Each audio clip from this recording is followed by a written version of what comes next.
What is up? It is Friday morning, 2 days in a row. Getting better at this. I don't know where you're at, but it is raining where we're thundering.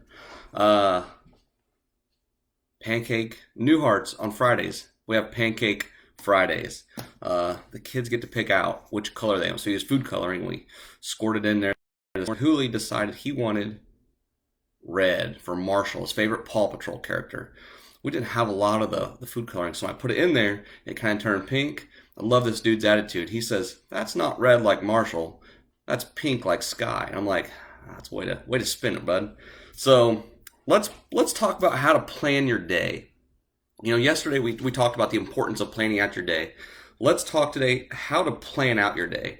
And to piggyback a little bit off of yesterday, why is it important to plan out your day? I think a little bit too, if you've ever been on a diet or if you've ever heard of Dave Ramsey, the financial guru, every dollar has a name.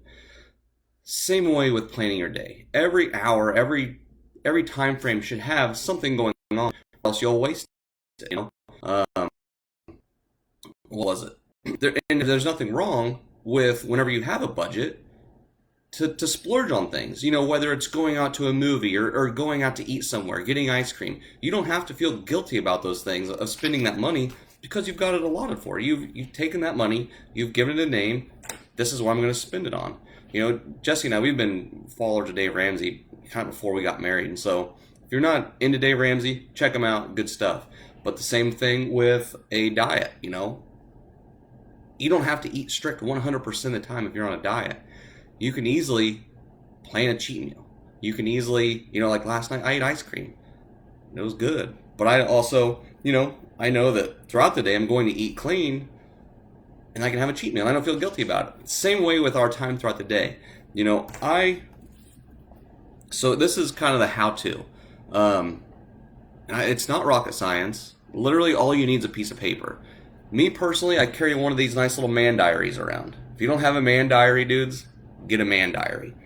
But all you have to do is write the hours on the day. So literally every single day, I plan out my day. It's not hard.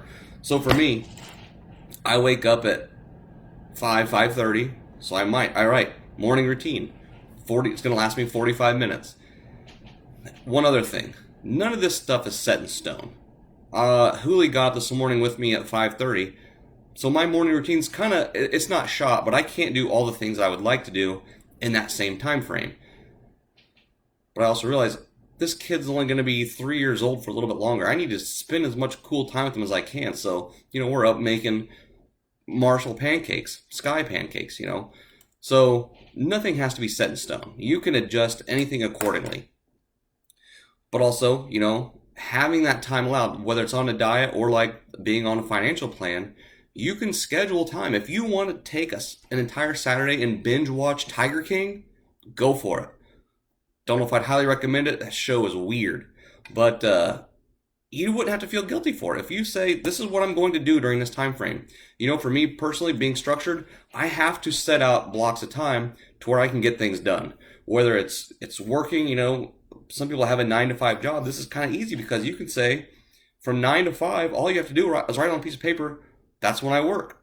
When I get off work at 5, you can schedule things like maybe a family dinner, time with your spouse, time with your kids, until you go to bed. And you can start that, obviously when you wake up in the morning. If it's 6 o'clock, you have your morning routine of shit, shower, shave. You can do all that stuff.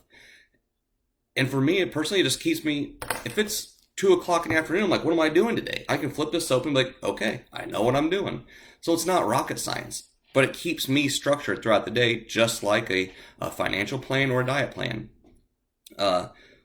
Like today, so Hooli messed up my morning schedule. Not a big deal. I come out here, but I look at my thing. I know at 7:30, I'm going on Facebook Live. At 8 o'clock, well, we were going to work out, but 8 o'clock now, it's switched around because at 9 o'clock, we're going to do a Zoom call with the Facebook CrossFit that we go to, or a Zoom CrossFit Live that they're doing.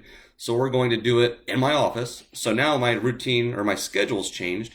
From 8 to 9, I'm going to be out here working. From 9 to 10, we're going to work out. But then again, from 10 to 12:30, I'm out here in my office working on some stuff. And it's okay to leave blocks open. So I know from 12:30 to I think I put 4:30, 5:30, I'm going to be in with the kids hanging out with them because Jessie needs to get some more of her work done. That's one of the good things about being self-employed is that we can do these things from our home. And we, like last night, we talked and we scheduled these things out. Like, okay, I've got evening shift, you've got morning shift of babysitting our own kids. That's how we look at it. But, so it's not rocket science. But for me personally, and hopefully for somebody out there, when you're structured like that, you have more time freedom because you're saying like, hey, I know that, like last night, Jessie and I were on the couch at 8 o'clock and we were not snuggling, we were watching TV and eating ice cream. That's a good night for me. And then we go to bed and I start this morning at 5:30. So plan out your day. It makes things easier. It gives you actually more time freedom and you don't have to feel guilty about, what you're going to do, when you're going to do it, or if you're binge watching Facebook dumb videos for 2 hours. If you allot that time, go for it. So that's all I got. Hope you guys have a good weekend and we'll see you next week. See ya.